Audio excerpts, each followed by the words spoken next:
Okay, so I like to eat, and I hope you like to eat too. So I chose a developmental network from a cookbook. So in this case, I have food right here, and I chose a recipe that would allow me to add flavor to my dish, because I definitely don't want to eat anything super bland or acidic. And so here I have green arrows that ahead of them represent activators and promoters, and ahead of the pink T-bars I have inhibitors or repressors. So again, this is a normal functioning pathway, no mutations at all. So the spices activate flavor in my dish, allowing it to be expressed. The tomatoes are acidic, so they repress the spices. The sugar represses the acidity of the tomatoes, and the olive oil acts as an activator of the sugar through delivery, because you don't want to just simply add sugar to tomatoes.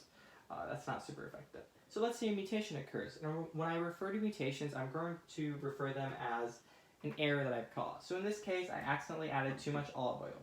So therefore, the sugar gets masked. So the olive oil represses the sugar. The sugar is then unable to repress the tomatoes.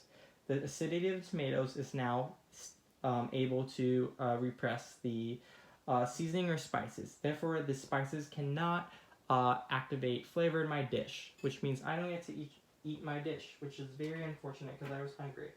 Okay, so now in this new scenario, let's say a new mutation occurred and now the sugar is an activator. Let's say in this case I accidentally read the recipe wrong and I added lemon juice to the sugar.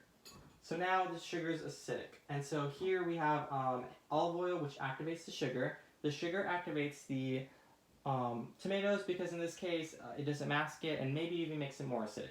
The tomatoes still mask the or repress the spices, therefore the spices are unable to activate flavor in the dish or express it, and therefore this is my second meal that I have been unable to eat.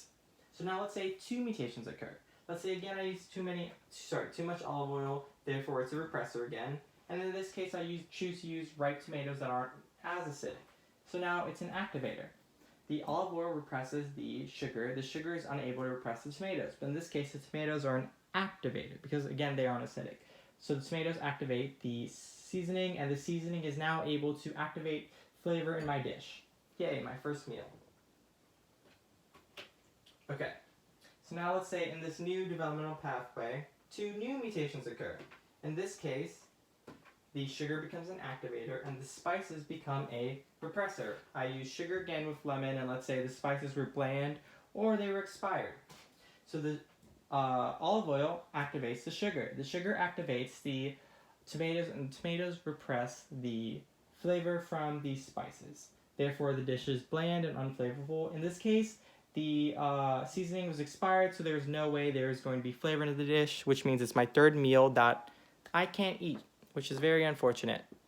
And again, that pathway cannot express flavor.